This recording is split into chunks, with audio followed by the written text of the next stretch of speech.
You might not be aware, but you are in a very unusual place at the moment, unless you're online, in which case you're probably at home. If you're in this auditorium, you are in one of the few event spaces that has both good cellular and good Wi-Fi.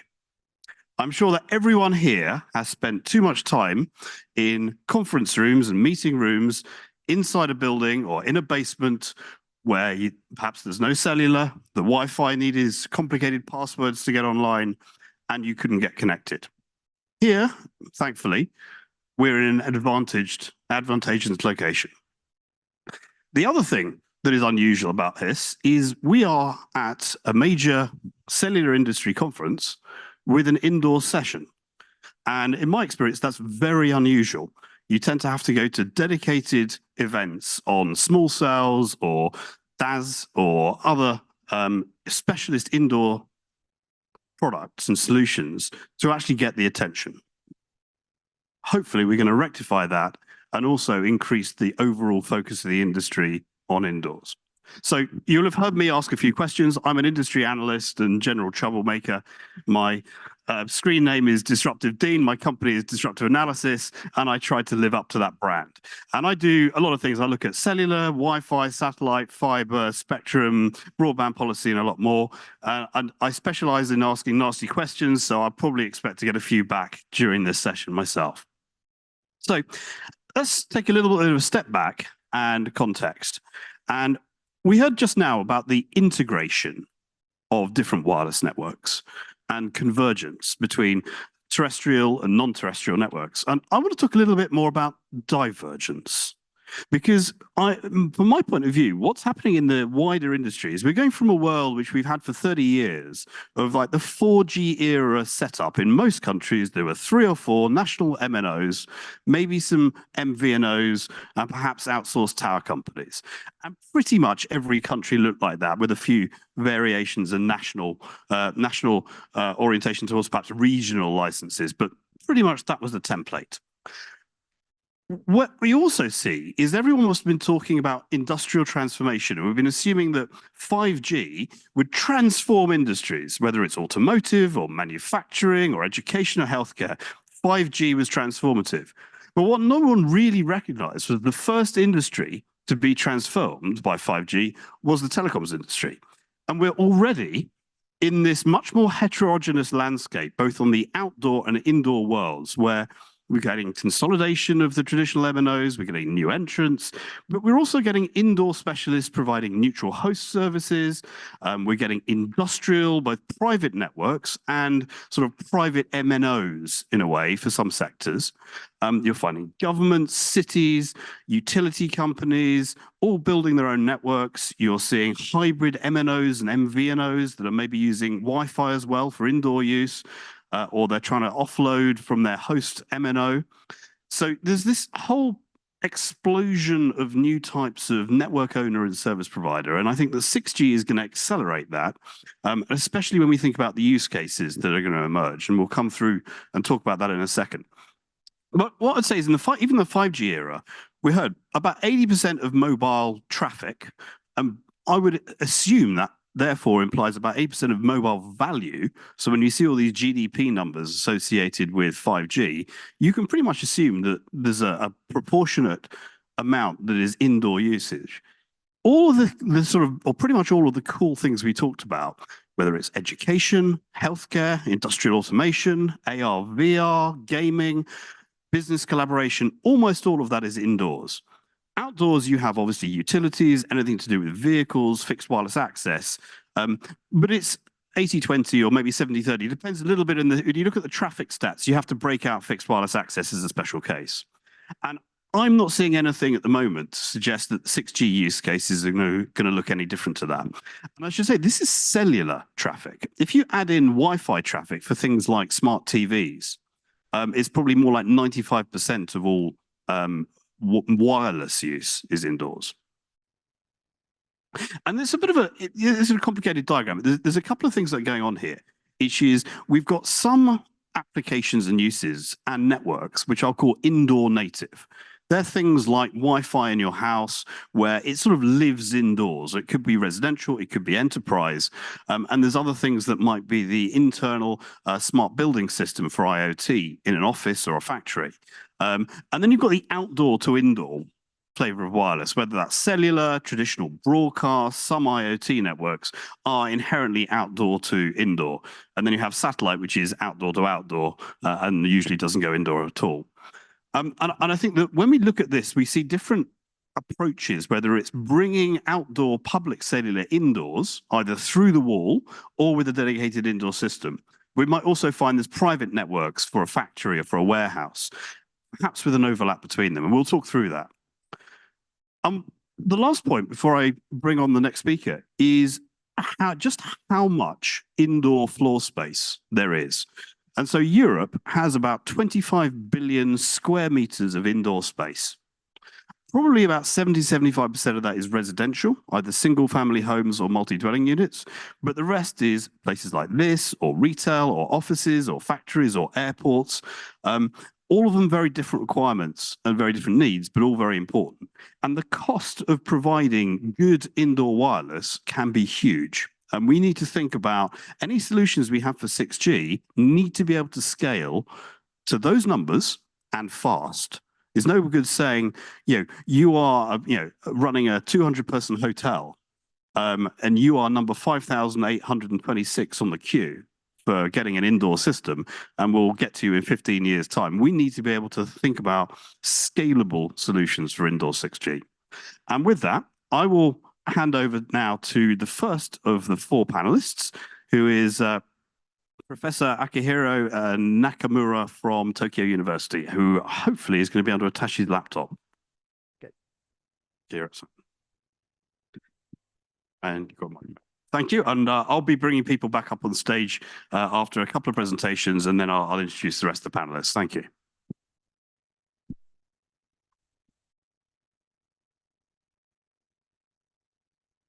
Hi, good afternoon. I'm Aki Nakao from the University of Tokyo. I think my role here is to present some of the use cases of private network in Japan. So we do lots of beyond 5G, 6G research, but today I only talk about the local 5G private networks. So in Japan, we have a very interesting regulation called local 5G. The people like us can get a license and play like a telcos, as Dean mentioned today. And but this is very different from telecommunication services. So then government invested a whole lot of money on this because we don't know how to utilize this private network and the local 5G network. So for the past 5 years, government invested almost like 150 million euros. And we have 45 field experiments already. And well, it includes outdoor experiment also, but some of them are indoor experiment. And I like to be short, and I like to introduce just one indoor example of the use cases of local 5G. So have you ever heard of avatar robots? And so we talk about avatar robots in our presentation, like a PowerPoints, but this is the real service that ANA, the airline itinerary company, started, this startup company. And this is providing the robots with a screen, and it's actually showing the people behind, the human behind it. And then how they operate these robots is that, for example, well, this is, by the way, the objective of this avatar robots is that, we like to resolve the workforce shortage. Every country has this problem, and replace a human with the robots. But okay, let's look at this example. So this is a regional airport, Hachijo Island Airport, and not many people are living there. Not many people are visiting there. But NTT Docomo from Nakamura-san, sitting over there, need to do a provision of the telecommunication services there. And of course, they can't put capacity there, but people here using the robots and telling people how to buy tickets, how to have a map of the island, and all kinds of services are provided by robots. Okay, and now we are putting local 5G base stations there. So by the way, on the right-hand side picture, so this is our handmade base station, which is a commercial grade quality, but it's using band N79, which is the 4.7 gigahertz, a little bit high mid-band. And this can do a 4-layer MIMO, by the way. And we are connecting lots of robots to this private network. And you look at this picture, all the robots are, moving around, and you have to have a, MMTC use case, and you have to make sure that connection is stable, and, the robots can move as instructed precisely. So here is a puzzle, kid's puzzle. Can you tell the difference between the left image and the right image, the left graph and the right graph? So the left one is a public 4G, the band 19. And as soon as a plane arrives at the island, so suddenly lots of people are coming out of the aircraft and passing by the lobby of the airport. And then right after arrival of the aircraft, you start seeing the heavy congestion. So the data rate is shrunk, and the latency increased up to like a 500 millisecond. That affects our avatar robots heavily. Some robots cannot move, stop operation. But if you look at the right-hand side, so this is a local 5G dedicated band network. So then there is no congestion at all. So the data rate stayed the same, and also latency is almost zero.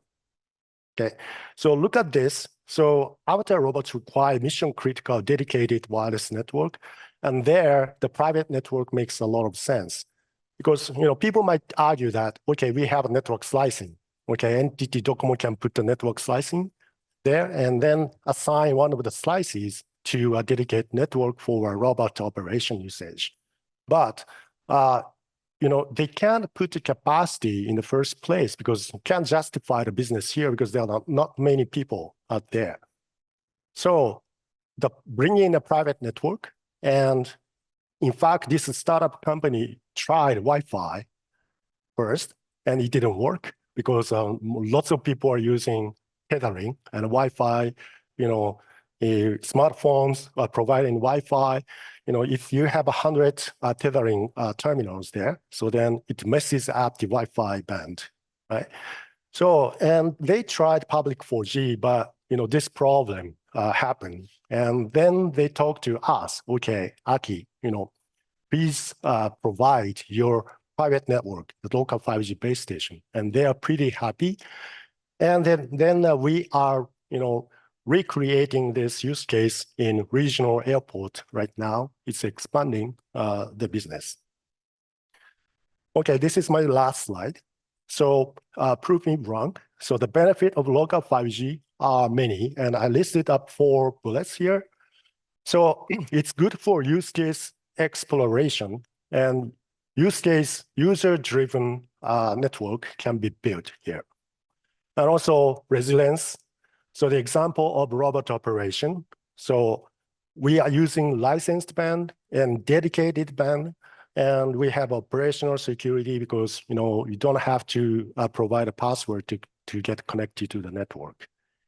And also this is related to 6G, but customization that we did can lead to a 6G standards. So we can do uplink optimization to get the video feed from the robots to the internet. We can define our own API, and we can provide the API economy, and also cross-layer optimization, cross-layer signaling, AI-based RAN, all sorts of research results can be put in local network, which may lead to the 6G standards.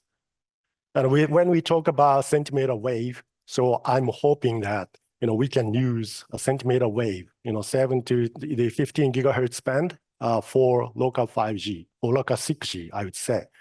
So I'm part of the committee of how we use this frequency band in 6G. And then I'm approaching to the government that we should use a centimeter wave for local 5G first to explore use case and explore the resilience possibility, customization, and all that. And also one more thing. So the last point is the manageability.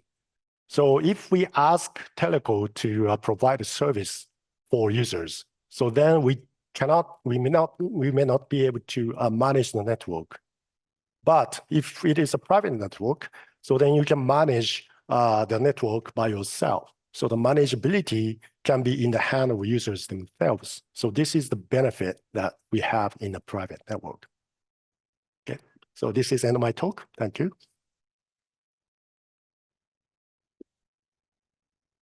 Thank you very much, Aki-san. And I have questions on the panel later about whether you can use it for neutral host purposes as well as private networks. And so I'd now like to welcome the third panelist to the stage. It's Mikko Uusitalo, who's the head of Hexa-X-II and also from Nokia. And hopefully we will have connectivity with 2G USB any second now. Right. Mikko, go ahead. Yeah, thanks, Dean, for the introduction, and thanks for the organizers for the invitation. So yes, I'm Mikko Uusitalo, coming from Nokia Bell Labs Finland, leading radio research department here, and then also leading this Hexa-X-II European 6G flagship. And I will first present the kind of major overview on this approach towards 6G as then built in this Hexa-X-II community, and then after that reflect these use cases bit to this Wi-Fi relation.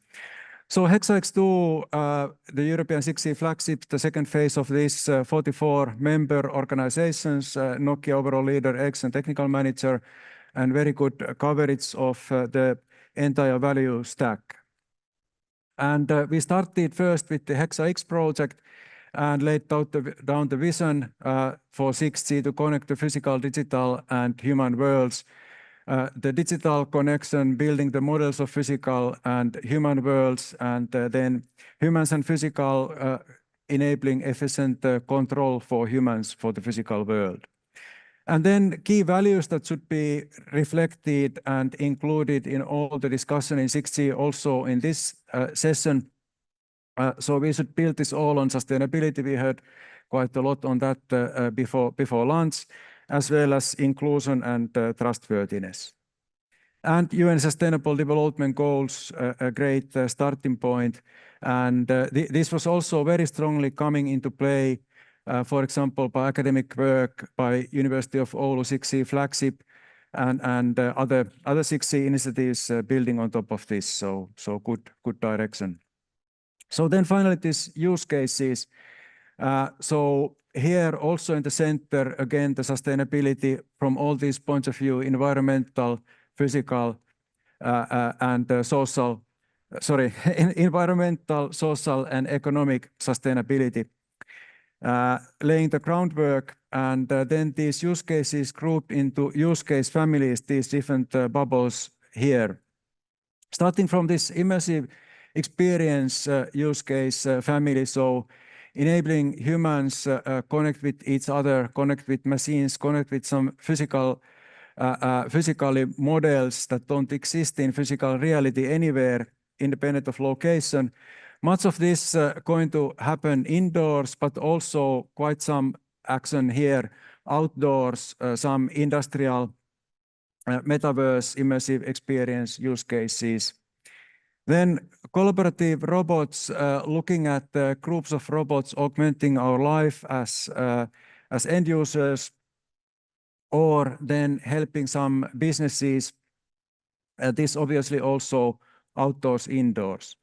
Physical awareness, the promise of 6G for bringing then the possibility of understanding the environment, sensing the environment on top of the communication, and this then applying also indoor, outdoor. Digital twins, so building these models, making it easier then to control, plan, operate, and have some predictive maintenance both for the physical world and for humans. And here there is quite a big demand for capacity outdoors for some large areas, and certainly also these models go indoors. Fully connected world, then quite far away from this indoors, providing connectivity remote locations and different kind of trusted environments, very much related in many cases to indoors.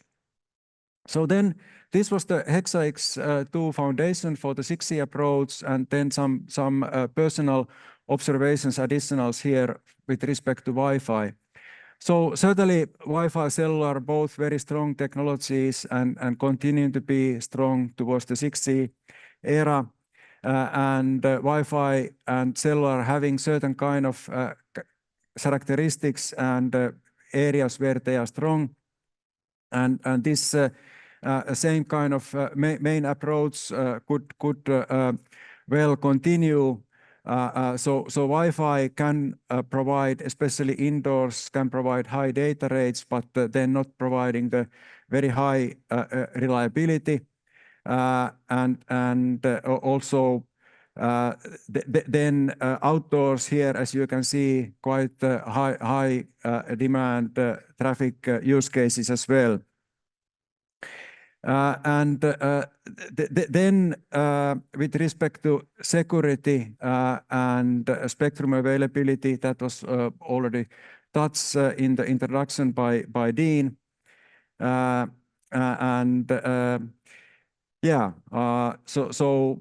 if we look at this and extrapolate from here, so certainly many of these bubbles fall in quite naturally for either cellular track to continue or Wi-Fi track to continue. Thank you. Thank you, Mikko. If you'd like to take a seat, and if I can ask the rest of my panel to come up to the stage and take seats, and I'll get the other two panelists to introduce themselves as well.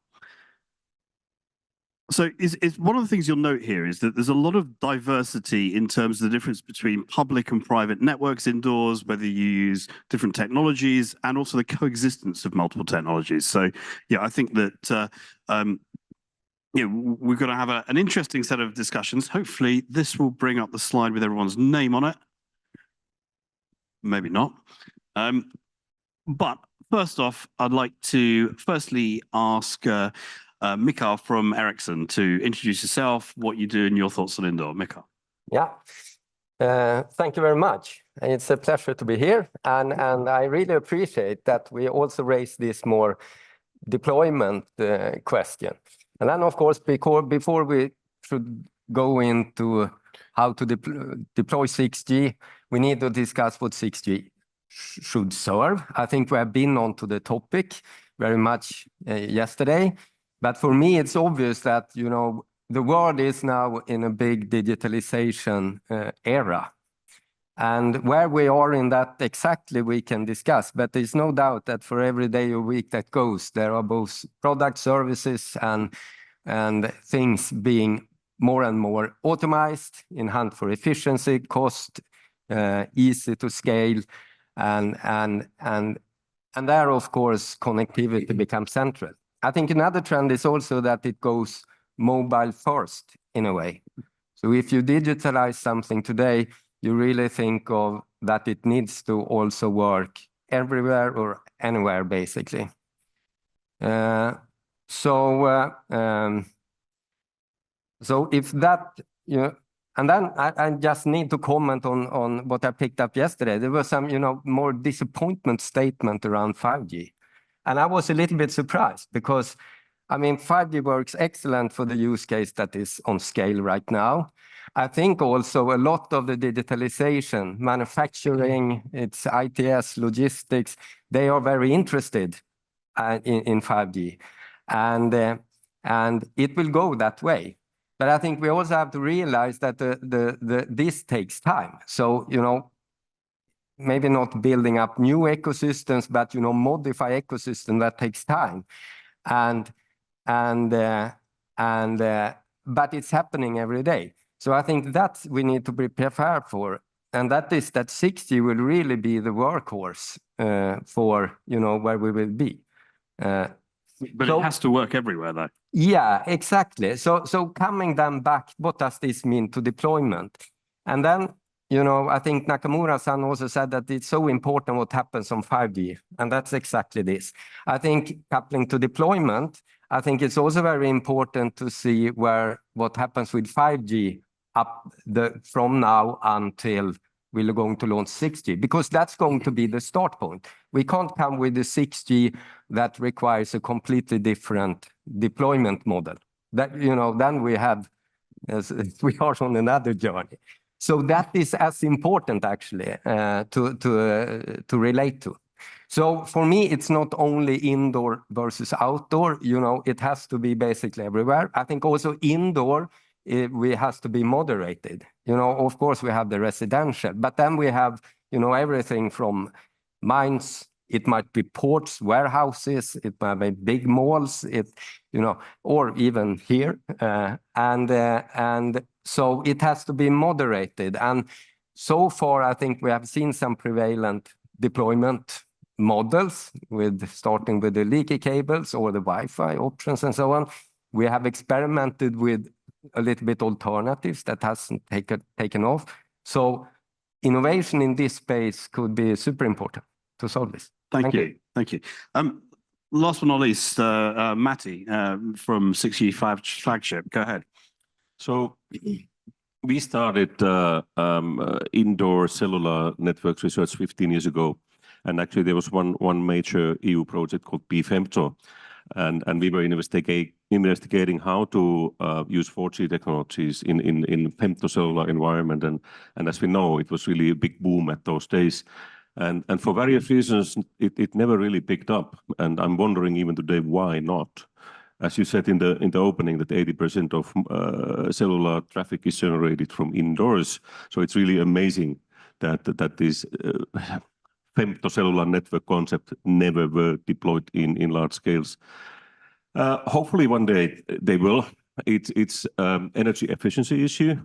It's probably also cost issue and a saving infrastructure costs for operator issue. But of course, operators would lose control of their own networks, and there might be issues related to that. But maybe in the future, when these private networks, local networks, when they are really kicking in, and there are new entrants in the markets anyways, maybe there's more acceptance to that. So after those femtocellular research initiatives, we started to work on what we called micro operator concepts, which is local operators. You can call it neutral hosting or whatever. But anyways, we started to look at those from, let's say, spectrum sharing perspectives. If you think about this big dream of 6G enabled metaverse and how it can be enabled, what enables it. But the bottom line is that we need huge capacity, really huge capacity to make this immersively amazing, new, visually amazing types of services possible. It means that we cannot really provide those in macrocellular settings for practical reasons. I mean, you just don't have capacity, it doesn't scale up.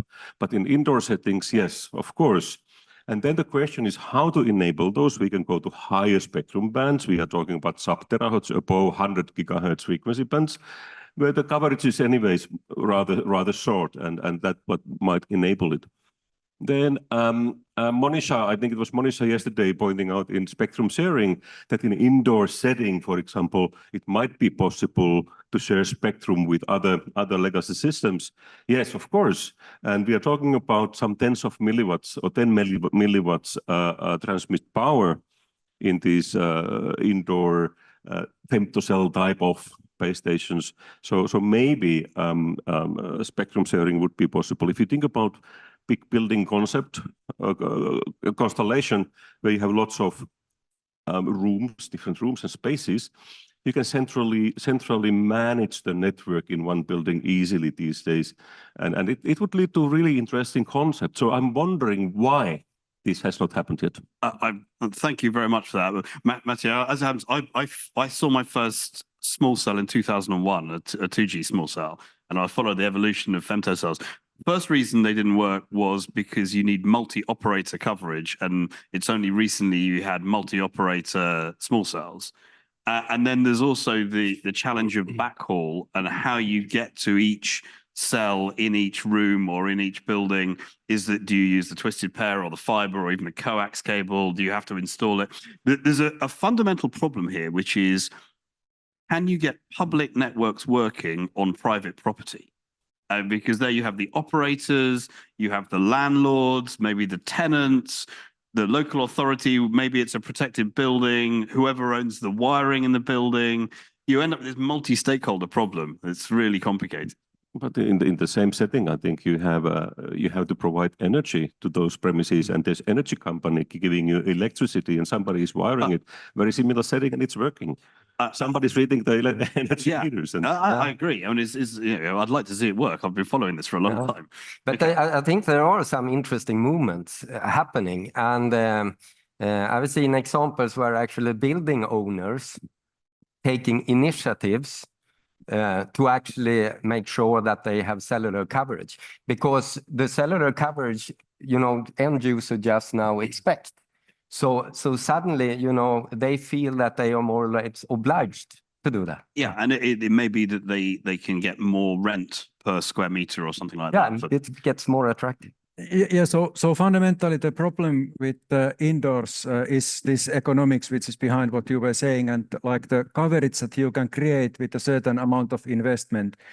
So then like the research question is that how can you enhance then how widely you reach certain amount of square meters with certain kind of money, so also tied to how many access points you are having.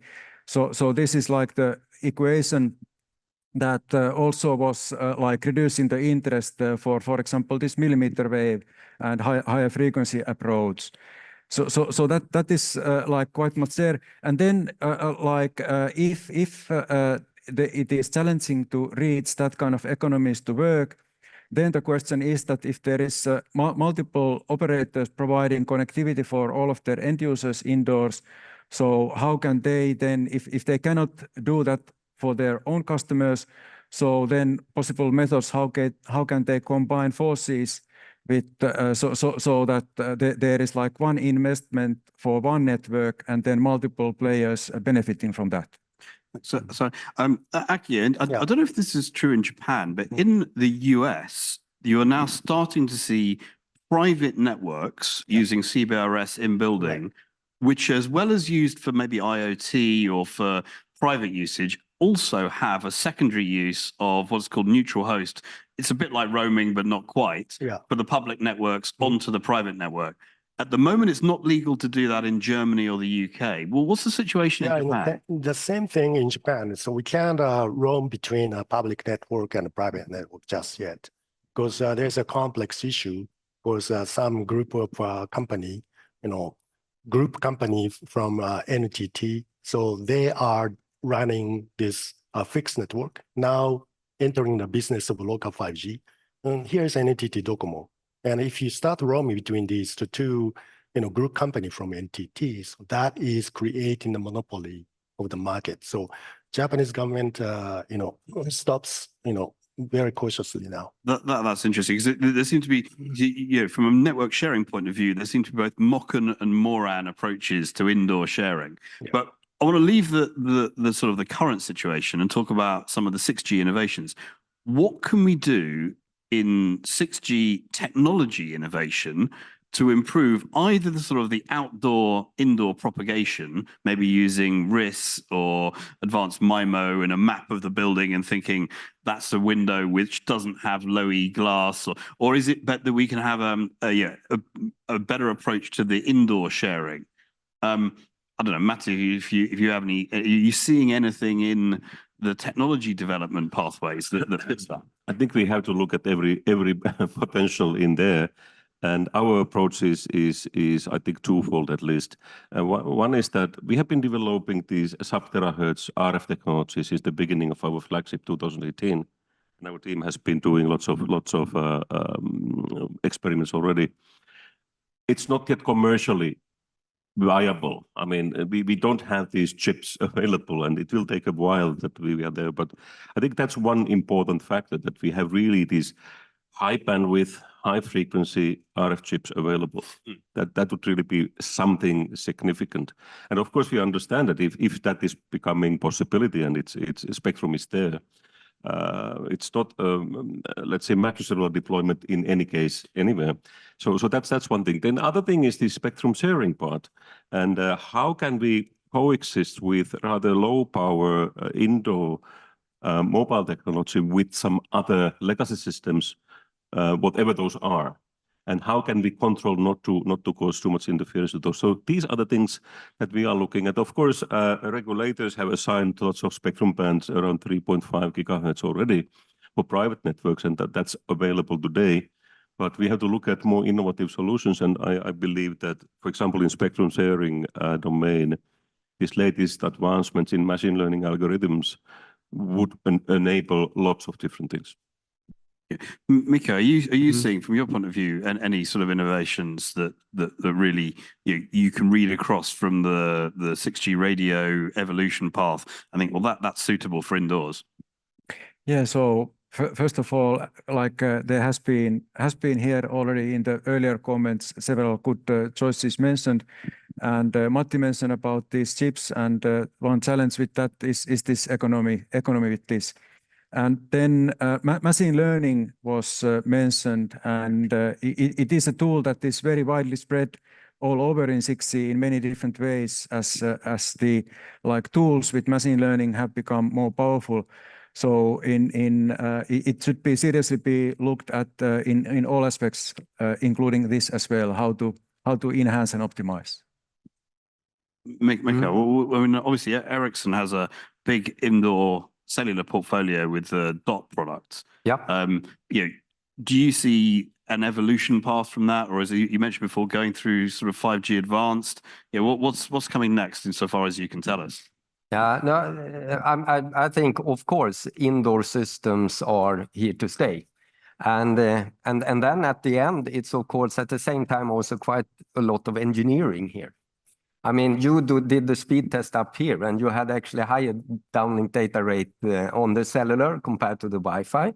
So it's not obvious. So outdoor to indoor sometimes is the good thing. Depending on the house, it could be one base station in the middle, and sometimes you need to go for the dot. So I have the feeling that unfortunately there is not one single, part. But I think the kind of indoor cellular dot, we have proven it also for the new use cases, and it seems like many of the manufacturers, or when we do it in the mines or in the factory halls and so on, it has turned out extremely good. And I think you have found similar findings there. So I think the indoor or outdoor may not matter maybe. So the indoor means that you own your property and you want to operate your own private 5G, right? So as long as you own the land or the building, so then if you want to operate your own, so then I think the biggest issue is the regulation. As Matti pointed out, if you share the spectrum between private and public, so then you have to you have to do the regulation right, because always there is an issue that, the private network has an issue and the public network. So, I mean, telcos are very picky about, the private part of the operation. And because they have to have some guarantee that they need to prove to the government. So then if a private spectrum comes into play, so then they have to take care of that somehow. And the responsibility-wise, they have to do something. So I think regulation must be put right. I mean, one of the things I see is that the regulation for both private networks and spectrum sharing and some of the things to do with indoor, it varies country to country. So there's different bands, there's different rules. In the US with CBRS, there's SAS, which is dynamic, but comes with a subscription fee. But you can use it for public and private. In UK and Germany and Japan, you've got plenty of spectrum for indoor use, but you can't use it for public, and there's not enough existing deployments. And then I know some countries have indoor-friendly other policies. So France has a rule that if a building has a distributed antenna system, then the operators have to connect to it with a published price list and specification requirements. And then there's Ireland has, I think, one of their auctions where they said, if you're bidding for this spectrum, then you have to cover these 500 named buildings of universities and hospitals and stations and things like that. But there's no example of best practice. I mean, so yeah, I don't even know if any regulators know what the coverage of their indoor floor space is. I don't know, Japan, does the government measure it or? No, but I think, when we start using the frequency, high frequency band or spectrum, right? So as Matti earlier said, it's very hard to cover the area. So you have to go, hotspot, right? So then, if you put the hotspot by a private network, so then they can develop their own use cases. But if you want to build the large area, so then it's very hard. So inherently, you have to go with the private. And then you have to do, as you said, we have to have a good practice first to, cooperate a private network and the public network. But in Japan, we haven't seen that example yet. Right, thanks. I'm going to ask questions from the floor in a second. So if you've got a question, put your hand up, and there's already a question down there. So I'll park my last question and throw it open to the floor for now. Thank you, Joseph Noel, University of Oslo. I'd love to be a bit provocative. Good. Is it really boys have the toys that we have a panel just by men? And that the female aspects of 6G and the societal aspects of 6G are not addressed at all?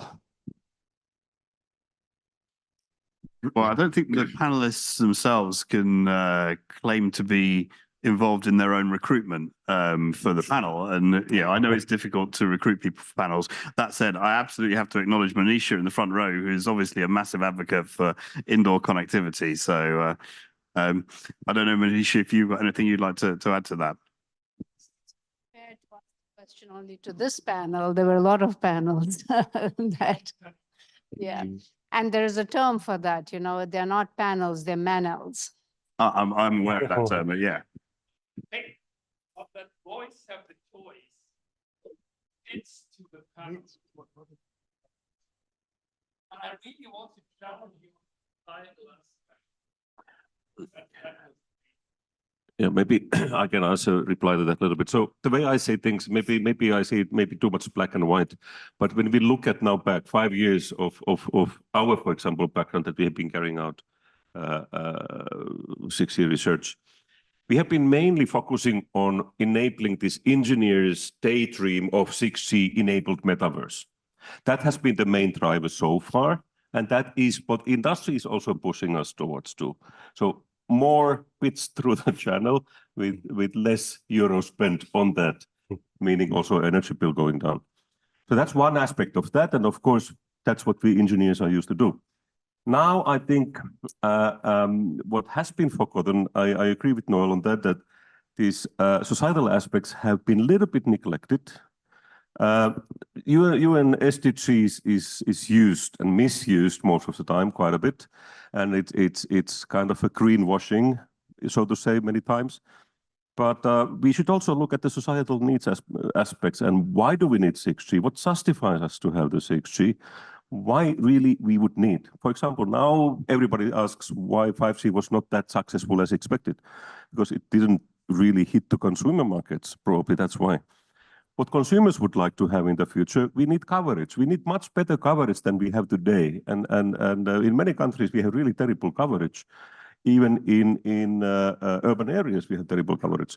So that needs to be addressed. And if we have good coverage, then we can rely more and more to the needs of society. And yeah, so that needs to be addressed much more. I agree. Yeah, no, to some extent, I would argue that there's different philosophies for 6G, and I think one of them, I was originally put a slide out there. One of them is what I sometimes call the metaverse for dolphins ideology, which is, I've heard people want underwater connectivity and it's like, immersive. I'm like, okay, that's the dial everything up to 11 view of 6G. Then there is the some of the mobile operators who basically want to have slow and graceful evolution from 5G. The sort of, what do we want? Not much change. When do we want it? Not right now. Type view of the world. And then there's what I'll call maximum usefulness. And I think that's where, 6G has an opportunity to fix specific problems.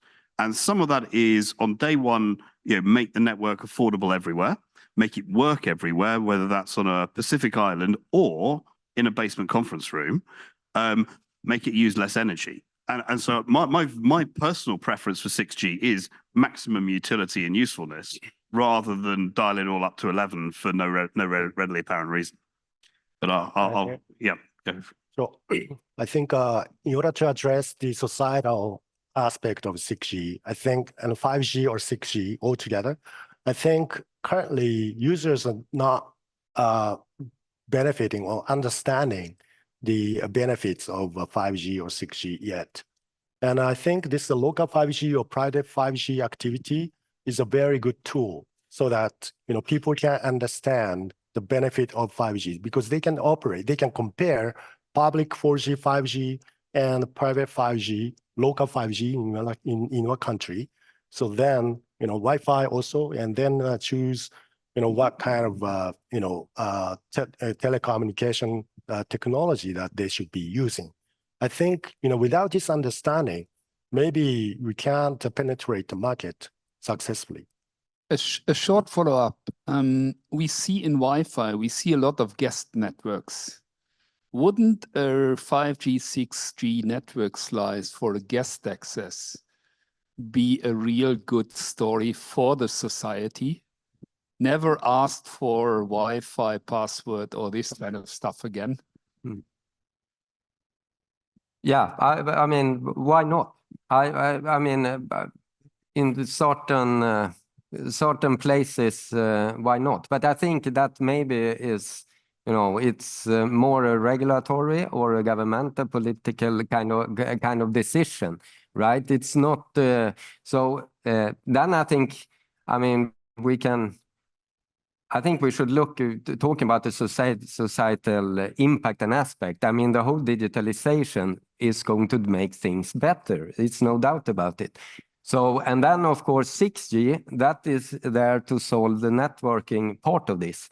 And then, from technology perspective, we will walk the talk there and, try to do that as, call it cost in a wide sense here, efficient as possible. Might not only be dollars, it can be, it's of course energy, and it can be materials and things like that. Other questions? All right, looks like everyone has been stunned into silence by that. Okay, in that case, we've got 10 minutes left. I'd like to come back to the Wi-Fi theme, actually. I mean, the reality of the situation is that there's a lot of the world that has okay, sometimes very good Wi-Fi. How is the cellular industry, whether it's with 5G and 6G, going to work with Wi-Fi? Yeah, and we can say, we can have the 3GPP core control Wi-Fi, but that doesn't work. If I'm a hotel owner, I put my Wi-Fi system in from Cisco or Ruckus or whoever it is, I'm not going to rip it out and have the cellular controlled one. So how do we bridge that gap? How do we blend them together from the user perspective? Yeah, I can start. I mean, Wi-Fi is very good for certain things. And so Wi-Fi should continue to be good at those things. And then I think 6G has its strength. It has been mentioned a lot, the resilience, security, and the robustness, the coverage, and so on. So that's where to focus. So when it comes to best effort traffic, Wi-Fi does a good job, if not too crowded, no mobility, and that's good. And then, but that doesn't prevent us from needing also window coverage for where the other kind of services will be needed. So in fact, I gave my student an assignment, to check the difference between Wi-Fi and local 5G characteristics. And the conclusion that my students, came out with is that Wi-Fi is best effort. And if you compare the bandwidth, if a single terminal is using Wi-Fi, so then it's very good. But as soon as multiple terminals are sharing the bandwidth, so then you start seeing the very, variable jitters in the network, which is not, suitable for industrial use cases, for example. And was that with which version of Wi-Fi? And was it in 2.4 or 5 gigahertz, or was it in 6 gigahertz, which is cleaner? We compare all kinds of, up to Wi-Fi 6. We haven't tried 6E and 7 and 6 gigahertz. Right. Okay, yeah, because certainly, if given everyone's from a cellular side, I'll put my Wi-Fi hat here for a second and say certainly later versions have more.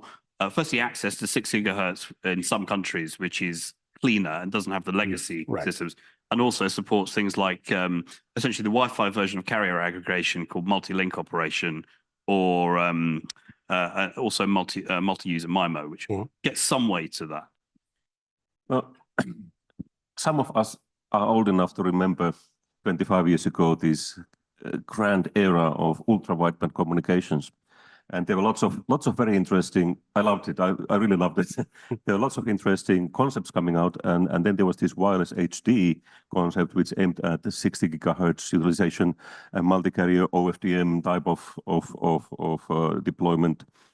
So it wasn't successful at all, but technology was ready, and it was quite complementary to Wi-Fi and cellular and everything, but it didn't fly. So there are lots of different technologies already now enabling indoor local connectivity, and there will be more in the future when we have these sub-terahertz technologies coming up, for example. So it's not a technological issue, but probably it's a business model issue more than anything else. And for example, we have been challenged and asked over these 5 years in 6G Flagship that what is 6G and what is 6G radio, and what we keep telling that we think about multiple technology capabilities enabling this kind of metaverse thinking, and which is super efficient local connectivity, and you can have different solutions for that, and you should use what is best for your purpose. Thank you. I think we have I've got the lights in my eyes here. I think there's a question up in the top of the gallery there. Yeah. So. Houses didn't used to come with plumbing. They come with plumbing now. Houses didn't used to come with electricity. They all have electricity now. We had Ethernet connections. How come houses aren't designed for wireless? And why isn't the industry in bed with, say, Stanley Homes in the United States? Why isn't there a Stanley Homes branded by Verizon? That's a good question. I'll expand that and say, how can we work better with the property industry? That it's not just for homes, but also for offices and commercial buildings like this, to make wireless work better indoors. At least one aspect that comes into mind is that if we talk about the real estate and the cost of the whole real and then the cost of like communication system in that real estate. So overall construction area, they are spending very little money on R&D. And there is a very heavy driver just for lower cost. So usually in construction, that's the main driver.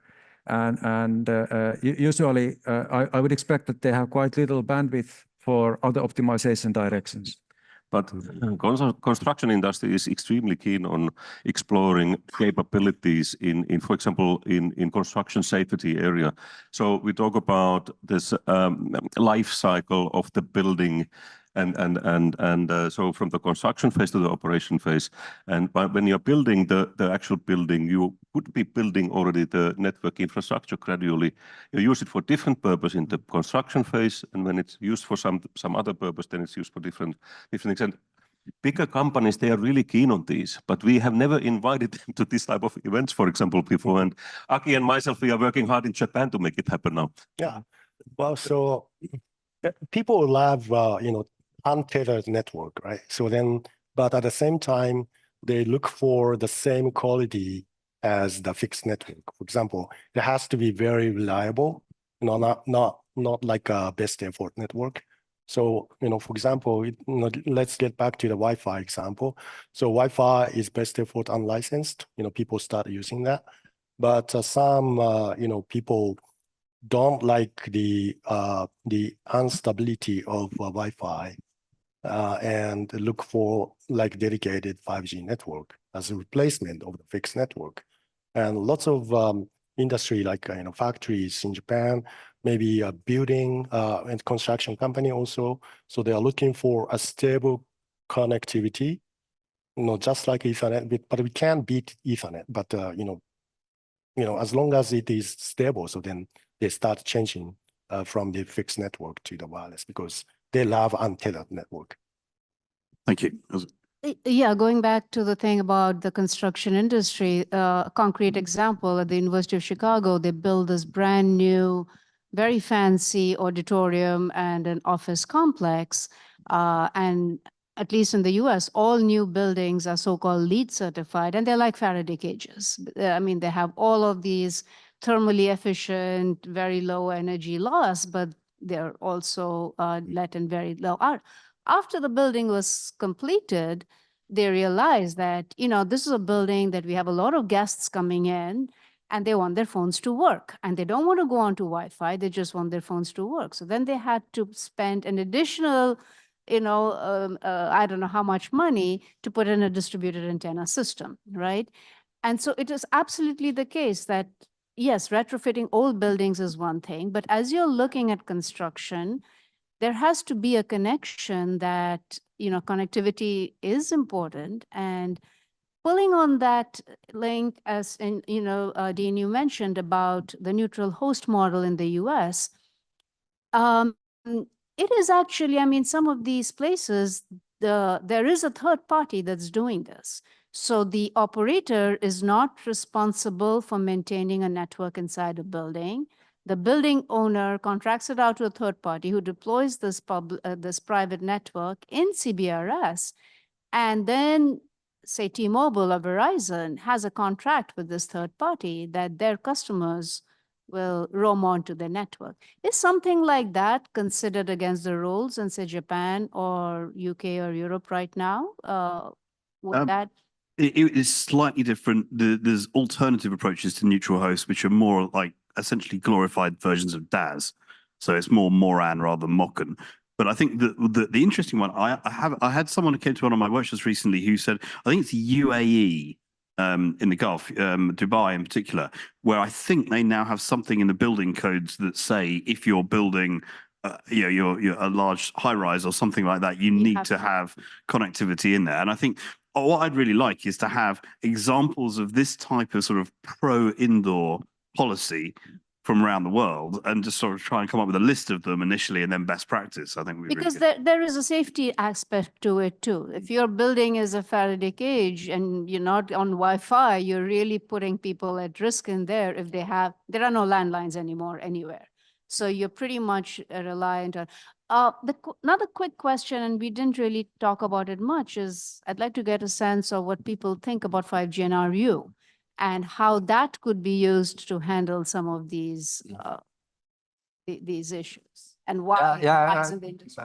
I agree. I think we at the industry have been very, we have made the trials in 4G with the LAA and, certain, and it didn't really play out. We put NRU, basically 5G on unlicensed in place, but it didn't so far. No, exactly, and I guess it's a sign that where the ecosystem need to decide that we're going to need it because we need the devices and we need the base stations and and someone to that also pays for it at the end, right? But I think from 6G perspective, I think that question should need some more debate. Yes, I have my own theory why we don't see more of 5G NRU. This is unlicensed 5G. It's because we would get inevitably free 5G hotspots, which I'm sure my friend from Oslo would like. But I think that would be a risk, and I think it's one of the reasons the industry's not been keen on it. But I think we are now out of time. Thank you all very much for this. We've covered quite a lot of territory on this: private networks, neutral host, Wi-Fi, indoor 6G innovations around the radio. There's a lot more to discuss. I'd like to thank Alex as well for having this session at the event. I'd like to see more conferences with indoor panels or speakers It is important and it is underestimated. So anything people can do to raise awareness is beneficial. Thank you all very much indeed.